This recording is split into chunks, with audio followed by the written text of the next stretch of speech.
안녕하십니까. 아빠가 알려주는 수학의 빨간 아빠입니다. 자, 중학교 3학년 개념 수학. 자, 20강 인수분해 공식의 활용 같이 한번 알아보도록 할게요.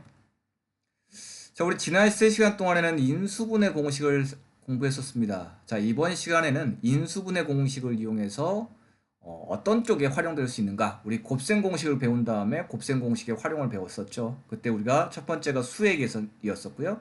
두 번째가 분모의 유리화 이런 걸 했었다면 마찬가지 인수분해 공식을 이용해서 활용할 수 있는 첫 번째 내용이 수의 계산입니다. 자, 이런 거 한번 해볼게요. 첫 번째, 23 곱하기 76 더하기 23 곱하기 24. 자, 다시 한번 이야기하지만 이거의 답을 구하시오 이와 같은 문제는 절대로 출제되지 않습니다. 출제되지 않아요. 결국 이걸 계산하기 위해서 사용되는 인수분해 공식으로 적당한 것은 뭐 이렇게 물어보는 거거든요. 자, 이때 인수분해 공식을 이용해서 수의 계산을 할 때 가장 적절한 방법은 뭐냐면 공통된 수를 어떤 수를 갖다가 문자로 표현해라 이런 말씀을 좀 드리고 싶어요. 그러면 조금 더 우리가 효과적으로 문제를 해결할 수 있을 것 같은데 이건 조금 간단하니까 이건 그냥 한번 풀어보도록 할게요. 잘 보시면 이걸 어떻게 계산할래? 라고 봤더니 이렇게 그냥 계산하고 이거 계산하고 나중에 이걸 더하는 거 이거는 우리가 초등학교 때 했던 거기 때문에 이걸 이용해서 풀라는 문제는 아니겠죠 당연히. 그렇다면 어떻게 할래? 봤더니 앞에 식하고 뒤에 식에 공통으로 23 곱하기가 있죠. 그러면 이걸 어떻게 볼 수 있겠어요? 23으로 이렇게 묶을 수 있다는 거죠. 그러면 앞에는 뭐가 남고요? 76이 남고요. 플러스 뒤에는 뭐가 남죠? 24가 남죠. 어떻습니까? 이렇게 묶고 놨더니 어떤 일이 생겼어요? 괄호 안이 76 더하기 24가 얼마? 100이 되기 때문에 간단하게 답을 찾아낼 수 있겠구나라는 거죠. 그렇다면 이걸 계산하기 위해서 필요한 가장 적합한 공식은 뭘까요? 바로 우리는 23이라고 하는 것을 묶어냈죠. 이게 뭐죠? 바로 공통인수잖아요. 적당한 걸 한번 식을 찾아보면 대략적으로 써보면 MA 더하기 MB는 M 곱하기 A 더하기 B다. 이렇게 이와 같은 식이 있다면 이게 가장 적절한 공식이 되지 않을까. 즉, 첫 번째 예는 뭐라고요? 공통인수를 이용해서 인수분해 한 거고요. 그걸 이용해서 수를 계산한 거다. 이렇게 정리할 수가 있겠습니다. 되셨나요? 간단한 형태였고요. 두 번째, 이제부터는 조금 더 살펴볼게요. 자, 98의 제곱 더하기 4 곱하기 98 더하기 4. 이걸 계산할 때 가장 적합한 인수분해 공식을 구하시오. 자, 이와 같이 문제가 출제됐다고 합시다. 자, 그렇다면 이런 건 어떻게 하면 좋으냐라고 할 때, 자, 어떤 수를 갖다가 문자로 한번 나타내 볼게요. 즉, 여기 있는 98을 A로 한번 나타내 볼까요? 그러면 A의 제곱 더하기 98이 있죠? A가 있죠. 맞죠? 그 다음 이걸 잘 봤더니 뒤에 4 역시나 어떻게 보면 좋냐면 2의 제곱으로 보면 참 좋겠죠. 그럼 여기 있는 2의 제곱에서 2를 역시나 우리가 B로 한번 나타내 볼까요? 그러면 뒤에 있는 게 B의 제곱이죠. 그럼 여기 있는 2가 하나 더 있어요. 어디에 4가 2 곱하기 2라고 쓸 수 있으니까 여기 B를 하나 쓰고 남아있는 2를 여기 쓰겠죠. 이 2는 이거고요. 여기 2는 이렇게 B로 나타내면 그럼 98제곱 더하기 4 곱하기 98 더하기 4라고 하는 것은 A제곱 더하기 2AB 더하기 B제곱 이런 꼴이 돼요? 자, 이건 뭐가 되죠? 바로 완전제곱식 A 플러스 B의 제곱이 되죠. 아하. 즉, 이걸 우리가 계산하려고 하면 어떻게 하면 좋을까요? 98의 제곱 좀 풀어서 볼까요? 2 곱하기 98 곱하기 2. 4를 2 곱하기 2로 나타내는데 2를 뒤로 빼는 거지. 그럼 4를 2의 제곱으로. 그랬더니 얘는 98 더하기 2의 제곱 이렇게 돼서 100제곱 답을 찾아낼 수가 있는 거죠. 이렇게. 그렇구나. 자, 어떤 수의 제곱이 보인다면 어떤 수의 제곱이 하나라도 보인다면 우리는 완전 제곱식으로 인수분해되는 그런 형태가 되겠구나.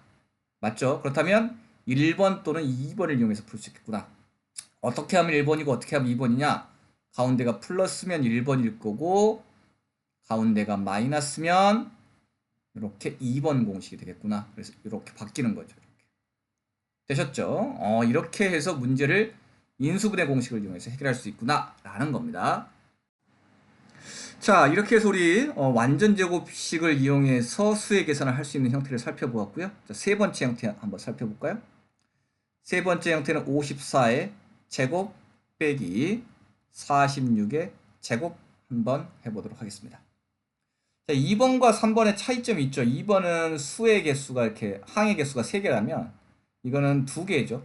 더 놀라운 것은 차로 연결되어 있고 제곱이 되어 있네요. 딱 봐도 이건 제곱의 차, 항의 개수 2개, 우리 합차 공식 이게 딱 눈에 보이시죠.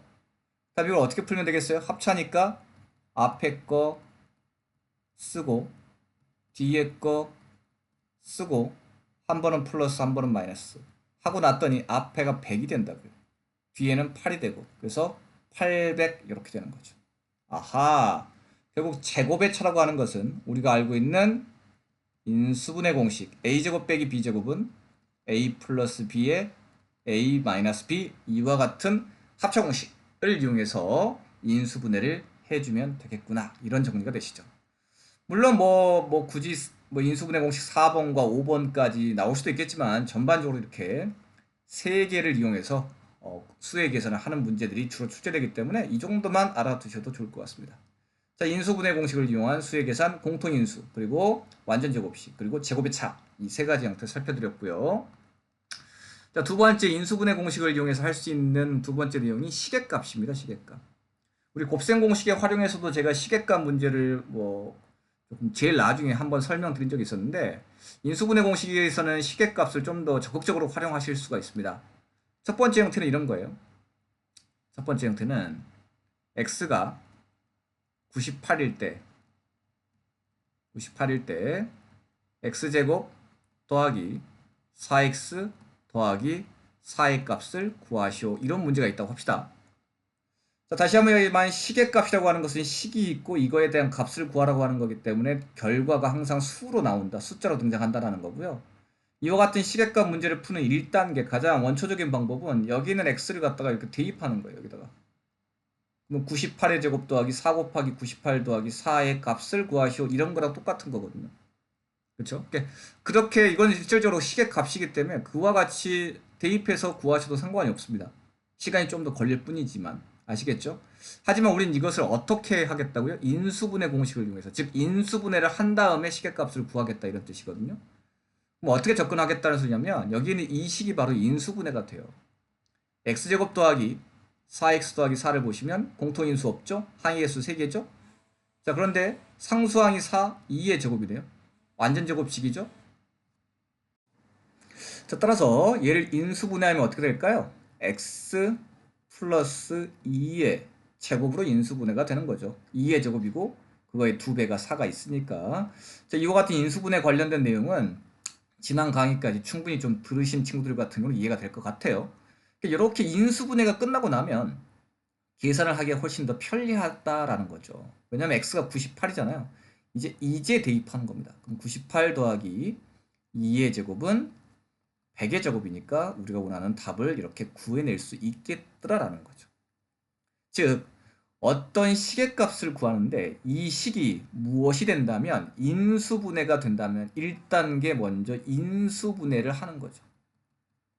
인수분해를 한 다음에 그 다음에 대입을 하는 거고요. 주어진 값을 대입을 하는 거고, 이걸 통해서 우리는 조금 더 간단히 어떤 결과값, 즉 시계값을 구해낼 수 있겠더라라는 거죠. 이해되셨죠? 자, 하나만 좀 더 해보도록 하겠습니다. 일반적인 형태가 이렇게 x가 주어졌을 때 이렇게 계산을 하는 거고요. 두 번째는 x, y가 동시에 주어지는 경우도 있습니다. 예를 들어서 이렇게 무리수도 한번 주어져 볼까요? x가 2 플러스 루트 3, y가 2 빼기 루트 3일 때 간단히 x제곱 빼기 y제곱의 값을 구하시오, 이와 같은 형태의 시계값 문제도 존재할 수도 있겠죠. 이렇게 존재한다면 당연히 우리는 x제곱 빼기 y제곱을 본 순간 우리는 제곱의 차니까 합차 공식을 이용해서 인수분해가 가능하겠구나. 어떻게? x 플러스 y, x 빼기 y, 이렇게 이렇게 인수분해가 될 거고 여기에서 우리는 x 플러스 y랑 x 마이너스 y를 구하면 되겠죠. 물론 그냥 대입해도 되지만 이 상태에서 우리는 먼저 x 플러스 y랑 x 빼기 y를 먼저 구하는 거예요. 그럼 x 플러스 y는 두 개를 더해 보시면 루트 3이 서로 없어지면서 4가 되는 거고요. 빼면 이제 2가 없어지면서 루트 3 빼기 마이너스 루트 3이니까 뭐가 되겠습니까? 2 루트 3이 되겠죠. 이렇게 미리 계산해 놓은 다음에 그 다음에 대입을 하자는 거죠.